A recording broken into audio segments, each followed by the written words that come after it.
먼저 그 아이 세계에 들어가지 못하면 통제할 수 없다. 내가 모르는 영역에 내가 사랑하는 아들이 거기 완전 중독된 것처럼 미쳐있다. 엄마 혼자 부글부글 끓어요. 해 왜 시켜!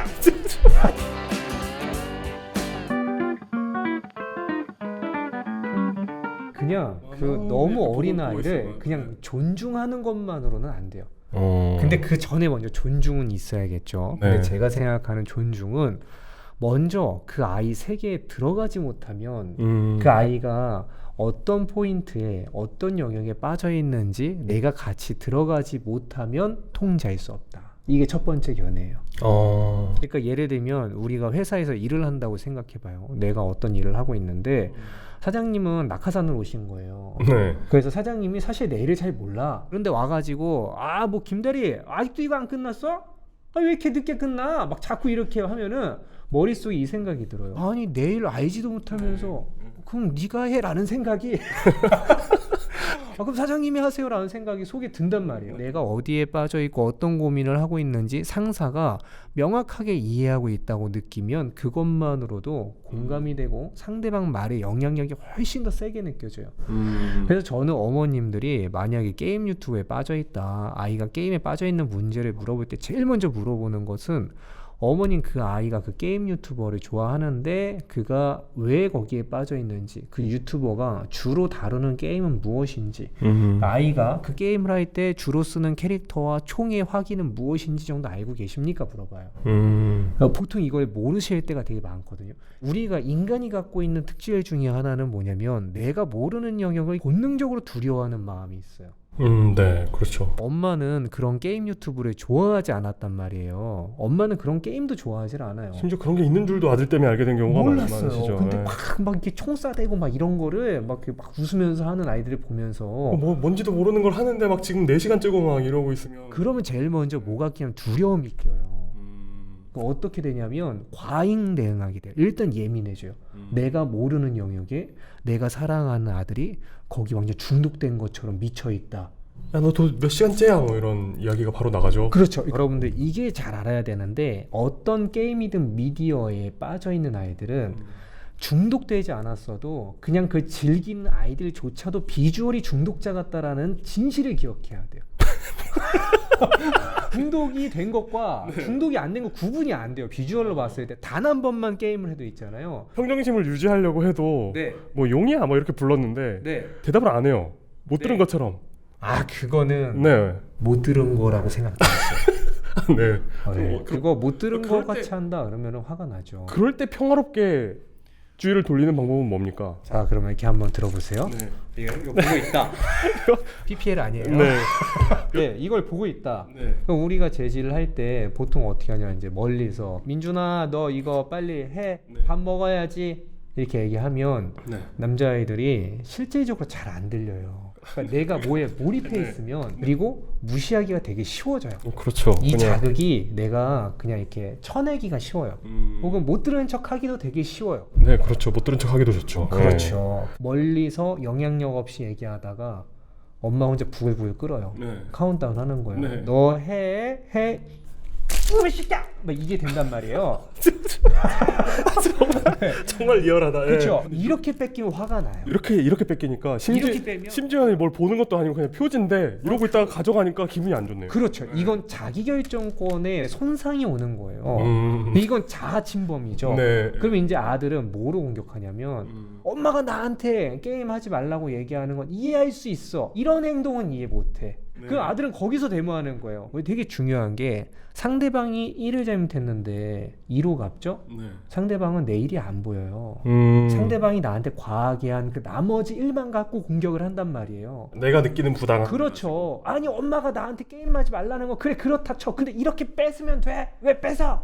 아들은 이렇게 싸우죠. 엄마는 너 엄마가 몇 번 얘기했어? 이걸로 싸우죠.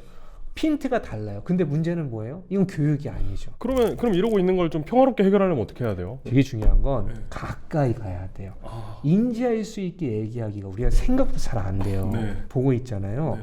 뺏으면 화가 나죠. 네. 저는 좀 이렇게 하는 편이에요. 민준아 잠깐 엄마 봐야 돼. 눈을 가려주면 보게 돼요. 요거까지 하고 여기 이렇게 가는 거 있지 않습니까? 이거는 네. 혼나야 돼. 이건 그래서- 악의적인 거죠. 그래서 눈을 보고 네. 상대방이 인지할 수 있게끔 얘기해야 돼. 어. 예를 들어 공무원이 만약에 행정처분을 해야 된다고 해도 네. 상대방이 인지할 수 있는 루트로 내용 증명을 보내야지. 그렇죠. 네. 그냥 계속 엽서만 보내다가 나는 엽서를 안 봤단 말이에요. 네. 근데 내가 보냈지 하고서는 하면은 또 부당해 이게 나와요 사람이. 내가 인지할 수 있어야 돼요. 지금 상황이 이렇고 이래서 내일 모레 행정처분 받을 수도 있는 거 아십니까? 네. 지금 빨리 행동하셔야 돼요. 안 하시면 행정처분 받을 수 있습니다. 얘기를 하고선 행정처분이 갔을 때와 그렇죠. 네. 그냥 아무것도 없이 난 진짜 인지하지 못했는데 갑자기 행정처분 왔을 때 차이가 굉장히 커요. 나소를 여행한 히치하이커를 위한 안내서 거기에 나오는 거잖아요. 뭐 지금 시청 3층 게시판에 3년째 게시된 걸 못 봤다고요. 뭐 이러고 있으면 그렇죠, 맞아요. 오늘 퇴거하는 날이라고 3년 전부터 거기에 공지를 해놨는데 뭐 이러면 맞아요. 그 누가 보냐고 거기다가 네, 네. 뭐 3198번 게시물에 있잖아요. 막 이렇게 하면 안 되죠. 일단 이건 두 가지 상황은 좀 달라요. 인지해야 되는 거는 네. 영상을 너무 많이 본다. 예를 들면 뭐 그 영상을 보는데 약간 이게 이 나이에 볼만한 영상이 아니다. 어린애가 뽀로로 봐야 할 아이가 뭔가 그렇죠. 예를 들면 뭐 배그 같은 거는 15세인가 그렇잖아요. 네. 근데 아이가 8살인데 배그를 하고 있다. 그러면 이제 우리는 이제 본능적으로 엄마가 그거를 통제할 것인가 말아야 될 것이냐. 유튜버 자체가 나쁜 게 아니라 그 안에서도 우리가 분별할 수 있어야 되고 권한을 행사할 수 있어야 돼요. 네. 민준아 지금 봤을 때 욕이 나오는 건 보면 안 되는 거야. 너 나이에 할 수 있는 영상이 있고 너 나이에 볼 수 없는 영상이 있는 거야. 이런 것들을 가늠시켜주기 위해서라도 이런 분별력을 갖기 위해서는 최초 이해할 수 있어야 된다는 거. 얘가 어디에 빠지고 어떤 걸 좋아하는지 이해 영향이 생긴다라는 거고 네. 이건 사전 작업. 근데 엄마들한테 진짜 중요한 건 실전이란 말이에요. 그렇죠. 막상 보고 있는 통제를 하려고 하면 제일 먼저 나오는 게 뭐냐면 감정적으로 나오게 돼요. 민준아 너 밥 먹어라 이렇게 얘기를 했어요. 네. 근데 아이가 엄마 나 이것만 깨고 갈게 그러면 화가 나요. 바로 화가 나죠. 화가 나요. 나죠. 예. 너 게임이 뭐가 중요해? 너 정신 나갔어 이제? 이게 돼요. 아이는 이제 아까처럼 그 진흙탕 싸움이 된단 말이에요. 아니 내가 게임 뭐 이것만 하고 간다 그랬는데 뭐 그게 정신 나간 거야 이렇게 할 수 있어요. 지금 랭킹전인데 지금 이거 여기서 접고 나가라고 뭐. 그렇죠.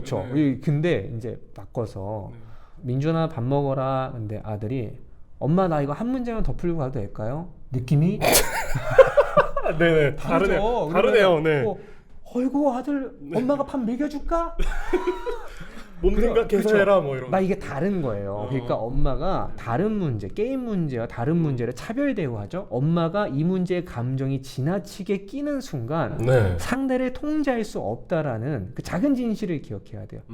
내가 편안해야 돼. 이 문제에 대해서 내가 얘를 통제를 못했기 때문에 내 감정이 올라오는 건데. 그렇죠. 나도 예민하잖아요. 그런데 내 감정이 올라오면 오히려 통제가 더 안 되는. 안 되는 거죠. 아이도 느껴요. 저 어른이 미숙하구나. 음. 아이도 있잖아요.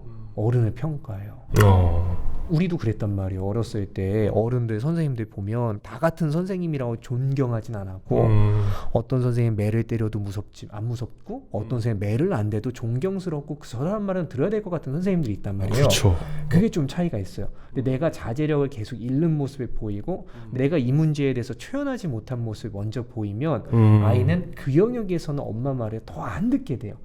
그건 그래요. 그런 분들을 이제 대하다 보면 이 순간만 피하면 되는구나 해서 그 순간만 피하는 방법을 어떻게 또 맞아요. 보완하게 되잖아요. 게임 문제에 대해서 특별 대우를 하면 이런 문제가 생기는 거고 그 다음이 이제 제가 말씀드린 제지하는 방법. 일단 눈 가리고 눈 마주치고 대화를 하셔야 되고 네. 안 됐을 때는 민준아 엄마가 이번 판 끝나고 나서 그때도 만약에 하고 있으면 그때는 엄마 가져갈 거야. 네. 마음의 준비를 해. 공무원이 뭐 어떤 시설 철거하듯이 하면 돼요. 네. 너 지금 예고. 불법 점유물이야. 확실하고 네. 예측 가능한 예고. 네. 그리고 마음의 준비를 할 수 있게끔 해주고 이행해야지. 그래도 절차가 있었다 느껴야지. 나중에 이행됐을 때 분노가 안 남아요.